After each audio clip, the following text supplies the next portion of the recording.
মুসাফাটা কেমনে করতে হইব প্র্যাকটিক্যাল দেখাই। সালাম তো আর দেখানোর দরকার হয় না, সালাম দেখানোর দরকার হয়। তবে সালামের মধ্যে আমরা একটা ভুল করি। কি ভুল? সালাম মানি আমরা মনে করি হাত উঠেছি, আসসালামু আলাইকুম। সালাম মানে কি হাত উঠে দিব? হাত উঠানোর দরকার নেই। হ্যাঁ, যদি আপনি যাকে সালাম দিচ্ছেন তার মাঝে আর আপনার মাঝে দূরত্ব এতটুকু হয় যে সালামের শব্দটা তার কান পর্যন্ত নাও পৌঁছতে পারে, তাহলে এই ক্ষেত্রে আপনি তাকে সালাম দিচ্ছেন এটা বোঝানোর জন্য একটু ইশারা দিতে পারেন, সালাম আলাইকুম।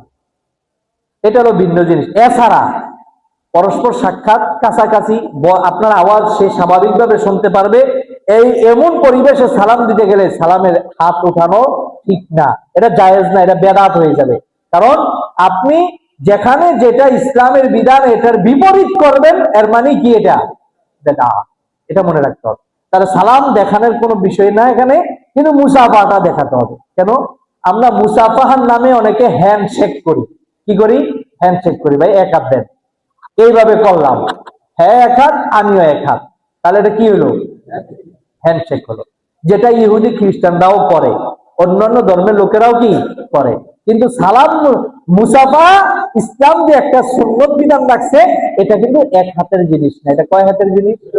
দুই হাতের। কিভাবে দেন? চাপ দেন, একটু খেয়াল করেন। এই যে এইভাবে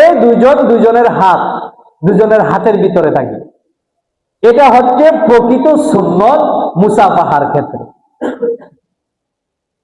বসেন, একটু খেয়াল করেন।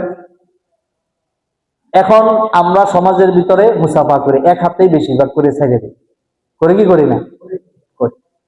কিন্তু মুসাফার নিয়মটা কি? দুই হাতে। প্রমাণ, আল্লাহ রসুল সাল্লাল্লাহু আলাইহি সাল্লামের সাহাবী হযরত আনাস বিন মালিক রাদিয়াল্লাহু তাআলা আনহু তিনি বলেন যে এই মুসাফাহাটা সর্বপ্রথম ইয়ামানবাসীরা আবিষ্কার করে, মানে তারাই সর্বপ্রথম এই মুসাফাহা করে। আল্লাহ রসুল সাল্লাল্লাহু আলাইহি সাল্লামের এই সাহাবী আনাস বিন মালিক রাদিয়াল্লাহু তাআলা আনহু তিনি একদিন বলতেছেন যে মুসাফাহা করা এটা রসুলের সাহাবীদের মধ্যে ইয়ামানবাসী যারা তারাই সর্বপ্রথম করতেন। একদিন আল্লাহ রসুলের দরবারে ইয়ামানের কিছু অধিবাসী আসলো।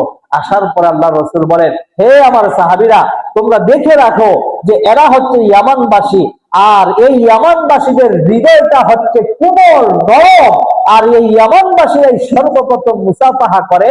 ইয়ামানবাসীদের প্রতি আল্লাহর রহমত বর্ষিত হোক, বলেন সুবহানাল্লাহ।